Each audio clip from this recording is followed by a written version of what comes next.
अरविंद केजरीवाल सबको भ्रष्टाचारी और सबको आरोप लगाते थे, फाइल लेके टलते थे, उनको 6 महीने जेल काटना। रुपए की कीमत गिरती है और डॉलर की कीमत बढ़ती है तो उस देश के प्रधानमंत्री की कीमत भी गिरती है, साख गिरती है।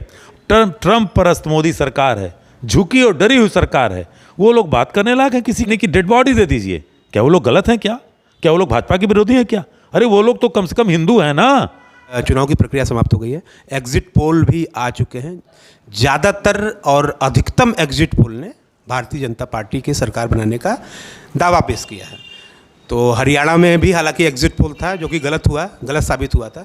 इस तरह के तमाम ऐसे मुद्दों पर हमारे साथ बात करने के लिए संजीव सिंह जी हैं, जो कि कांग्रेस के प्रवक्ता हैं, मजे हुए प्रवक्ता हैं, निर्भीक और निडर रूप से अपनी बातों को वो हमेशा से शुरू से रखते आए हैं, हमारे चैनल में लगातार आते रहते हैं। सर, दिल्ली में चुनाव का एग्जिट पोल तो आ चुका है और भारतीय जनता पार्टी पूर्ण बहुमत से सरकार बनाने जा रही है, ऐसा कई एग्जिट पोल के चैनलों का कहना है। देखिए, इस तरह से मीडिया में एक ख़ास वर्ग है जो जिसको हम दरबारी मीडिया कहते हैं, वो लगातार उनका एक चलन रहा है कि भारतीय जनता पार्टी के पक्ष में सरकारें बनाते हैं। लेकिन कई बार ऐसे पोल आए हैं कि चाहे बिहार के चुनाव को लेकर के बात करूं और तमाम ऐसे अमेरिका के चुनाव तक की भी घोषणा की थी इन्हीं लोगों ने। तो मुझे लगता है कि कांग्रेस पार्टी को आपने कहीं भी देखा होगा इन एग्जिट पोल में हमारे प्रवक्ता नहीं गए, इसलिए कि हम एग्जैक्ट पोल जो कल आने वाला है उसमें विश्वास करते हैं। और दिल्ली में 10 सालों से जो नूरा कुश्ती नरेंद्र मोदी केजरीवाल में हुई, कभी उनकी तू मैं, इसमें सबसे ज़्यादा नुकसान दिल्ली की जनता का हुआ। और दिल्ली की जनता ने अपने नुकसान को देखते हुए, अपने उज्जवल भविष्य को देखते हुए और पूर्व मुख्यमंत्री, 3 टाइम के पूर्व मुख्यमंत्री जिसने दिल्ली को दिल्ली बनाया, आदरणीय स्वर्गीय शीला दीक्षित जी को याद करते हुए कि दिल्ली वो कहाँ थी, माँ यमुना कहाँ थी। क्योंकि दोनों ने, कोई किसी ने गंगा का बेटा कहने की कोशिश की तो माँ गंगा का प्रदूषण किस स्तर पे वो छिपा नहीं, एनजीटी के उदाहरण सामने हैं। किसी ने जमुना को कहा, वो जमुना में किस तरह से कि भारतीय जनता पार्टी का एक नेता डुबकी लगाया तो स्किन डिजीज तमाम चीज़ें हो गई। तो ये इस तरह के और तमाम चीज़ों पे जो लोग शिक्षा नीति की बात करते थे वो शराब नीति पे चले आए। जो लोग कहते थे साहब हम पार्टी विद द डिफरेंस का नारा लेकर के आए हैं, वैकल्पिक राजनीति लेकर के आए हैं, उनकी राजनीति कहाँ चली गई कि जो अरविंद केजरीवाल सबको भ्रष्टाचारी और सबको आरोप लगाते थे, फाइल लेके टलते थे, उनको 6 महीने जेल काटना पड़ा। उनकी पूरी पार्टी के चाहे उप मुख्यमंत्री हो, मंत्री हो, सब। तो कहने का मतलब ये है कि दिल्ली की जनता ने वो चीज़ देखा कि जो लोग भ्रष्टाचार की राजनीति करते थे, जो सदाचार की राजनीति करने आए थे, उनको भी देखा। और दूसरी तरफ भारतीय जनता पार्टी को जो 27 साल से जिसको सूखा पड़ा हुआ है, दिल्ली की जागरूक जनता इस बार उनको भी नकारेगी। और कांग्रेस ने जो अपना मैनिफेस्टो जारी किया दिल्ली की समस्याओं को लेकर के, वहाँ के युवाओं को, महिलाओं को, व्यापारियों को लेकर के, उन चीज़ों को कहा और कहा हम शीला दीक्षित भाजपा के कुछ पूरा करेंगे। भाजपा कुछ बड़े नेताओं का यह कहना है कि जो केजरीवाल को वोट देगा या जो कांग्रेस को वोट देगा वो दिल्ली का दुश्मन है। मुझे लगता है कि ये तो लोकतंत्र की सबसे बड़ी उस जनता का अपमान कर रही भारतीय जनता पार्टी। क्योंकि मैं अपने घर में, मैं लोकतांत्रिक व्यक्ति तभी हूँ कि मैं अपने घर में जितने मताधिकार करने वाले हमारे वयस्क हैं उनको हम बायस करके नहीं कहेंगे इनको कर दोगे तो आप देशद्रोही हो जाओगे, इनको कर दोगे तो आप अपमान कर दोगे। नहीं, ये हमारी निजी और मेरी निजता का सवाल, मेरी व्यक्तिगत इच्छा है। क्योंकि हम इस देश के जागरूक नागरिक हैं, मेरी चॉइस है। और रही भारतीय जनता पार्टी, किस मुँह से कह सकती है? वो भारतीय जनता पार्टी जो देश के तमाम मुद्दों पर चुप हो जाती है। आज एक तरफ ये मीडिया के चैनल को भी कहना चाहता हूँ कि नामीबिया से चीते आएंगे तो उसके लाइव उदाहरण दिखाए जाते हैं, लाइव टेलीकास्ट होता है। और भारतीय शेरों को हथकड़ी बांध करके लाया गया। ये नरेंद्र मोदी जो अब की बार ट्रंप सरकार का नारा लगवा रहे थे, गूंगे हो जाते हैं। वो मीडिया गूंगी हो जाती है जो नामीबिया के चीतों को दिखाती है, लेकिन भारतीय शेरों को। और इसी में देखा आपने कि एक छोटा सा देश है, उसने अपने नागरिकों को कहा कि नहीं, हमारे नागरिक बाइज्जत आएंगे, हम अपनी प्लेन भज के भेजेंगे। साउथ अमेरिका का देश, उसने भेजा और किया। आज यहाँ कहाँ है? डॉक्टर मनमोहन सिंह की सरकार में ऐसे कई उदाहरण हुए थे जहाँ हमारी सरकार ने विरोध किया और यहाँ तक कि प्रतिनिधिमंडल अमेरिका का आया था। हमारे नेताओं ने, राहुल गांधी जी से लेकर तमाम शीर्ष नेताओं ने मनमोहन सिंह जी लेकर उन्होंने मिलने से मना कर दिया। तो आज जिस तरह से ट्रंप परस्त मोदी सरकार है, झुकी और डरी हुई सरकार है, वो लोग बात करने लायक है किसी के ऊपर? रुपया 87 पार है। रुपया 87 पार नहीं मेरे भाई, उनसे पूछिए जो लोग 58 रुपये 40 पैसे पे आए थे इस देश में भ्रष्टाचार मुक्त भारत, और कितना कहते थे कि इतना पैसा आएगा कि 15-15 लाख एक घर को मिलेगा, और कहते थे कि साहब रुपए की जब कीमत बढ़ती है, रुपए की कीमत गिरती है और डॉलर की कीमत बढ़ती है तो उस देश के प्रधानमंत्री की कीमत भी गिरती है, साख गिरती है। और वो ये भी कहते थे कि बांग्लादेश का रुपया नहीं गिरता, श्रीलंका का रुपया नहीं गिरता, पाकिस्तान का रुपया नहीं गिरता। नरेंद्र मोदी जी, आज आपके रिजिम में रुपया 87 रुपये पार चला गया, और वो दिन दूर नहीं है जिस तरह से IMF के द्वारा चीज़ें आ रही हैं कि रुपया 100 रुपये के, डॉलर 100 रुपये के पास जाएगा। तब क्या करेंगे? दिल्ली का वोटर स्मार्ट होता है, साइलेंट होता है, वो अंत तक नहीं बताता कि वो किसे वोट करने जा रहा है। इस बार क्या होगा, क्या लगता है, ग्राउंड रियलिटी कहते हैं? देखिए, हम इतना ही कह सकते हैं कि दिल्ली की जनता 10 सालों से मोदी और छोटा मोदी बिल्कुल, और सेम चाल चरित्र, केजरीवाल को आप छोटा मोदी, बिल्कुल मोदी और हमारे चैनल के माध्यम से आपने नया नाम दे दिया, छोटा मोदी केजरीवाल। मोदी और छोटे मोदी के उनके जुमलों से, उनके तमाम तरह के झूठे वादों से थक चुकी है। अगर वो शिक्षा नीति की बात करते हैं तो उनके मंत्री से पूछिए, कमरे न गिनाओ, एक स्कूल बताओ, एक हॉस्पिटल बताओ जो तुमने बनवाया हो। दूसरी तरफ नरेंद्र मोदी की सरकार में 7 सांसद दिल्ली में 10 सालों से इसी मोदी सरकार के होते हैं। वो क्या करते हैं?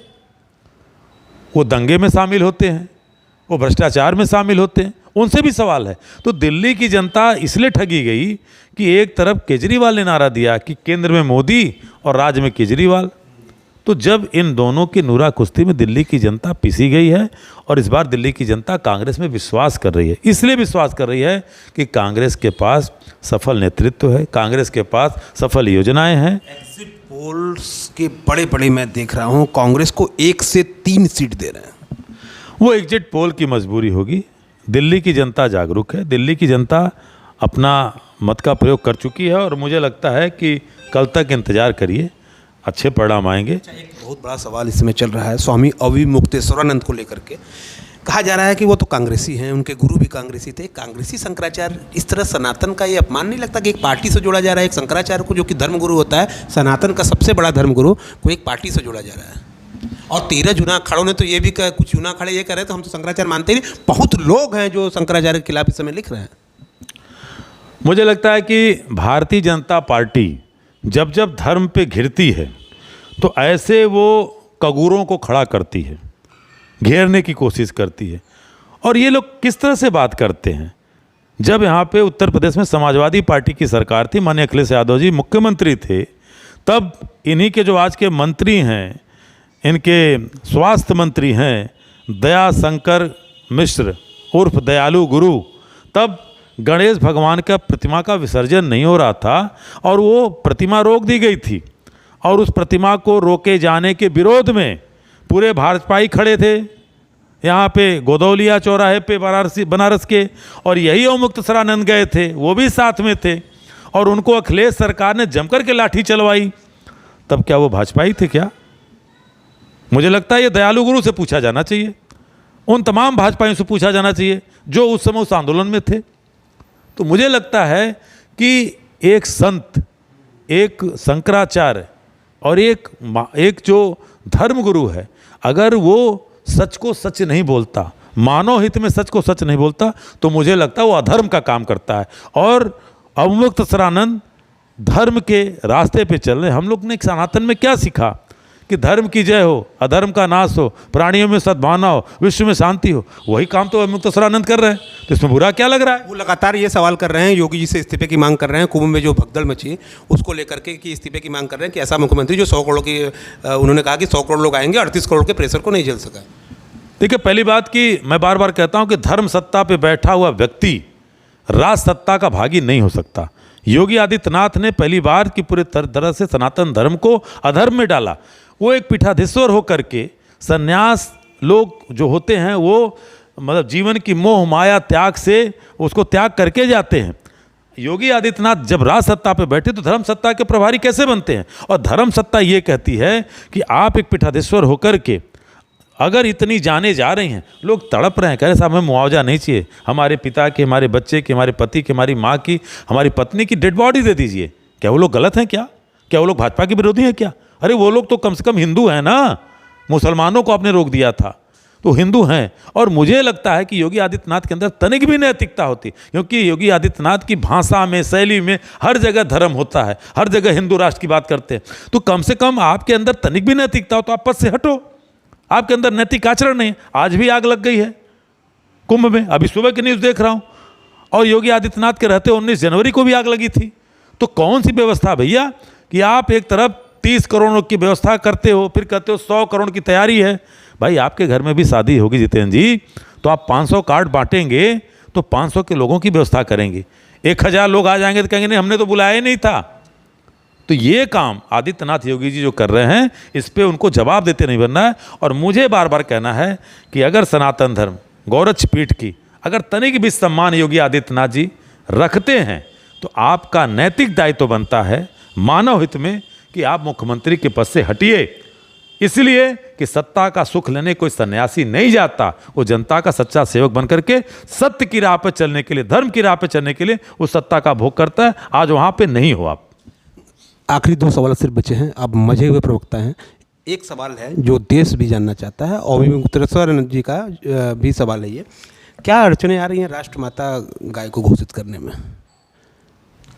गो हत्या को बंद क्यों नहीं किया जा रहा है? बड़ा दुखी हैं शंकराचार्य जी भी इस चीज़ से, और इसलिए उनका ही प्रश्न लेकर के मैं आपके पास आया हूँ। इस पर आप क्या राय रखते हैं? देखिए, बहुत अच्छा सवाल किया। जिस व्यक्ति ने 2014 में कहा था कि ना मुझे किसी ने बुलाया है न मैं आया हूँ, मुझे माँ गंगा ने बुलाया है, उस व्यक्ति ने माँ गंगा के पूत का निर्वहन किया कि कपूत का निर्वहन किया? ये देश की जनता ने देखा कि 18% GST लेकर के एक बेटे ने अपनी माँ को बेचा। तो कम से कम कांग्रेस ने काम नहीं किया था। डॉक्टर मनमोहन सिंह की सरकार ने गंगा को राष्ट्रीय नदी घोषित की थी, बहुत बड़े मन की बात है। और तमाम उत्तराखंड के उन जो हाइड्रोइलेक्ट्रिक पावर्स थे उनको बंद भी किया था। यही अब मुक्तेश्वरानंद जी इनके गुरु थे जो गंगा सेवा अभियान हम चला रहे थे। यही प्रोफेसर सानंद थे, आपको ख्याल होगा, BD अग्रवाल जी थे, जिन्होंने 108 दिन इसी मोदी सरकार में चलते हुए जिन्होंने अन्न जल ग्रहण किया था, उनकी हत्या तक कराई। इन्होंने ये आरोप लगाया था, इनके गुरु स्वरूपानंद जी ने और मुक्तेश्वरानंद जी ने। तो ये लोग गंगा के साथ नहीं हुए। गाय माता का नारा देते हैं, गाय माता का नारा देने वाले लोग लाए ना संसद में बहुमत के साथ, इनके सांसद हैं राज्यसभा में भी लोकसभा में, लाए उस पर।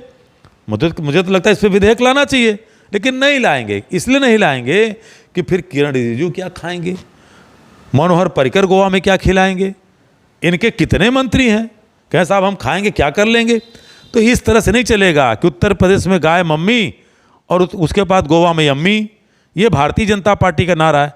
गाय के रूप में स्वामी मुक्तेश्वरानंद जी का जो सवाल है, अगर जितने साधु संत उनको घेर करके करें साहब ये कांग्रेसी हैं, तो वो क्यों नहीं करते योगी आदित्यनाथ जी से, नरेंद्र मोदी से सवाल कि साहब आप गाय को माता कब? क्योंकि आपको याद होगा, मुझे तो याद अच्छी तरह से, आप मीडिया के लोग भूल जाते हैं, नरेंद्र मोदी जी ने 2014 के अप्रैल के चुनाव में इलाहाबाद के परेड ग्राउंड में कहा था कि साहब मोदी सरकार बनेगी, भाजपा सरकार नहीं, मोदी सरकार बनेगी तो पिंक रेवोल्यूशन समाप्त कर देंगे। समझे आप?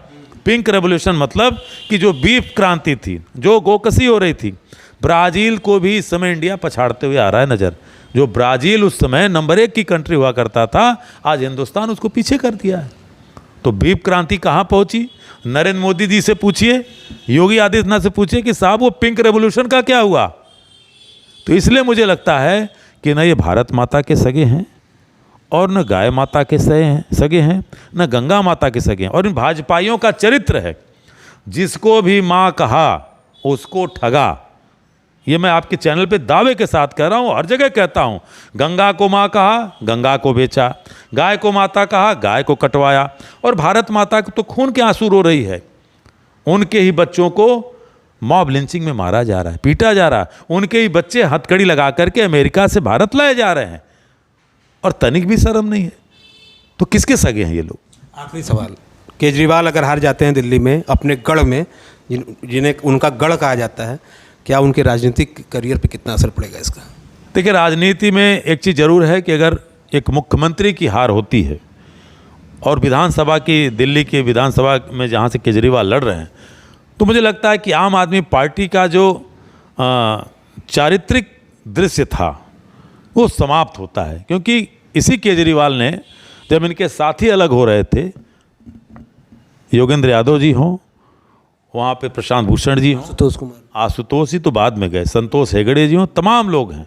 उन लोगों से कहा कि साहब 70 में से जो हमारे 68 सांसद विधायक आए हैं 68 या 67, ये हमें दे दो, पार्टी आप ले लो। इस तरह का चालू, इस तरह का मैं शब्द बुरा बोलूँगा कि राजनीतिक कुटिलता रखने वाला व्यक्ति केवल अपने विधायकों को अपने साथ मांग रहा था कि जिससे हम मुख्यमंत्री बने रहें, पार्टी आप ले लो। तो जो इस सोच का व्यक्ति अपने साथियों के पीठ पे लात मार सकता है, वैचारिकी को लात मार सकता है, ऐसे व्यक्ति को दिल्ली की जनता को सज़ा जरूर देनी चाहिए। और ये सज़ा अगर मिलेगी तो नैतिक रूप से आम आदमी पार्टी भले ही, मैं फिर कह रहा हूँ, किसी भी तरह से सरकार बनाने की दृष्टि में आगे बढ़ती है तो उसको नैतिक रूप से दिल्ली की जनता के सामने केजरीवाल को अपना फैसला वापस लेना चाहिए। कितनी सीटें कांग्रेस इतना जरूर कहूँगा कि कांग्रेस यहाँ किंग मेकर की भूमिका में होगी, ये जान जाइए। लेकिन हम दिल्ली की जनता के सम्मान का, अभिमान का पूरा ध्यान रख करके कोई फैसला लेंगे, अन्यथा विपक्ष में बैठना स्वीकार है। हमारे साथ संजीव सिंह जी, जिन्होंने तमाम मुद्दों पर अपनी राय रखी और बेबाकी से अपनी राय रखने के लिए जाने जाते हैं। हमारे चैनल में आने के लिए संजीव सर आपका बहुत बहुत धन्यवाद। रिपब्लिक हिंदुस्तान के लिए जितेंद्र यादव, धन्यवाद।